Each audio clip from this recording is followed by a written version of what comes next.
Assalamualaikum warahmatullahi wabarakatuh. Pada kesempatan kali ini, saya ingin menyampaikan koneksi antar materi modul 2.2. Ada pertanyaan pemantik yang pertama, apa kesimpulan tentang perubahan pengetahuan, keterampilan, sikap sebagai pemimpin pembelajaran setelah mempelajari pembelajaran sosial dan emosional? Yang kedua, apa kaitan pembelajaran sosial dan emosional yang telah Anda pelajari dengan modul-modul sebelumnya? Apa kesimpulan tentang perubahan pengetahuan, keterampilan, sikap sebagai pemimpin pembelajaran setelah mempelajari pembelajaran sosial emosional?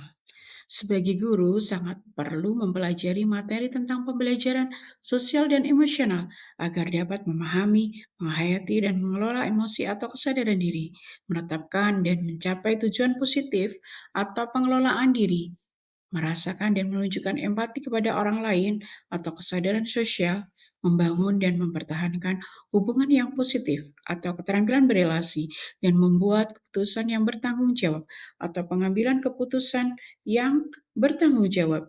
Hal tersebut sesuai dengan kompetensi sosial dan emosional yang harus kita.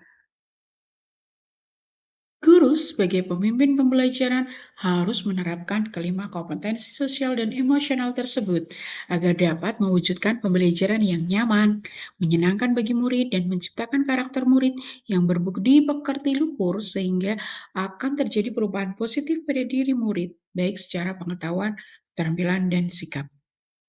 Apa kaitan pembelajaran sosial dan emosional yang telah Anda pelajari dengan modul-modul sebelumnya?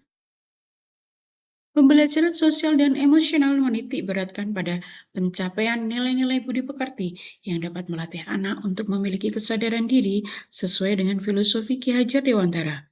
Pembelajaran sosial dan emosional merupakan pembelajaran yang dilakukan secara kolaboratif oleh seluruh komunitas sekolah. Hal ini sesuai dengan nilai guru penggerak yang bersifat kolaboratif.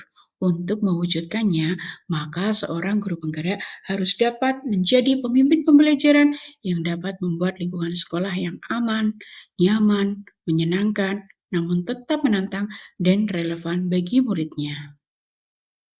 Pembelajaran sosial emosional dapat terwujud jika seorang guru penggerak memiliki visi yang dapat menciptakan perubahan budaya positif, sehingga dapat menghasilkan anak didik yang berkarakter. Pembelajaran sosial dan emosional sangat erat kaitannya dengan pembelajaran berdiferensiasi, karena satu sama lain menekankan pada kebutuhan belajar anak yang harus dipenuhi agar menghasilkan murid yang bertanggung jawab.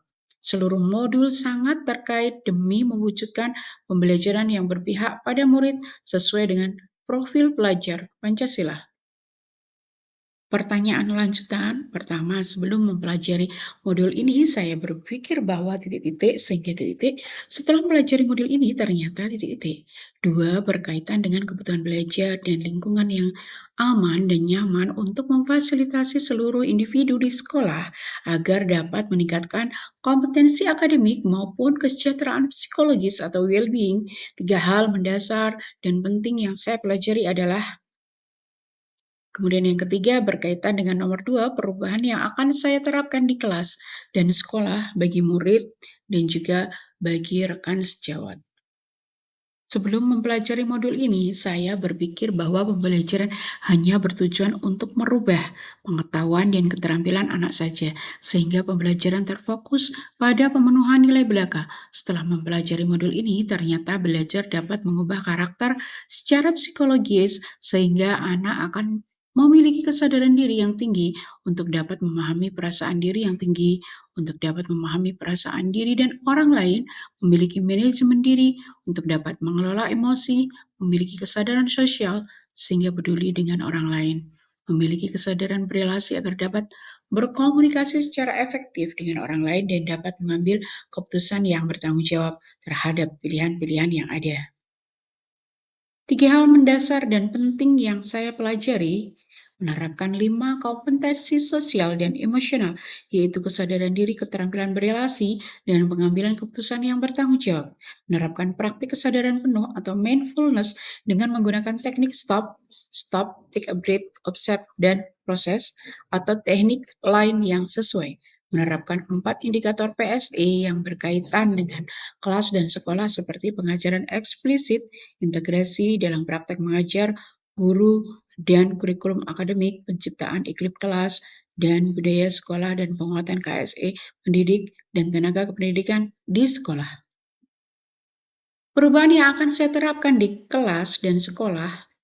Yang pertama, perubahan bagi murid, memberikan pengajaran eksplisit dalam kegiatan kurikuler dan ekstrakurikuler.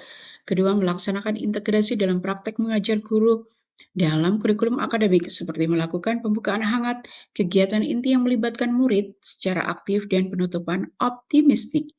Menciptakan iklim kelas dan budaya sekolah melalui praktek guru dan gaya interaksi dengan murid dan mengubah peraturan dan harapan sekolah. Perubahan bagi teman sejawat melalui penguatan KSE pendidik dan tenaga pendidikan di sekolah dengan memodelkan atau menjadi teladan bagi guru atau tenaga kependidikan di sekolah, belajar dan berbagi praktik baik, dan berkolaborasi dengan cara membuat komunitas belajar di sekolah dan mengintegrasikan KSE dalam pelaksanaan rapat guru. Demikian yang dapat saya sampaikan. Semoga bermanfaat bagi kita semua. Terima kasih. Wassalamualaikum warahmatullahi wabarakatuh.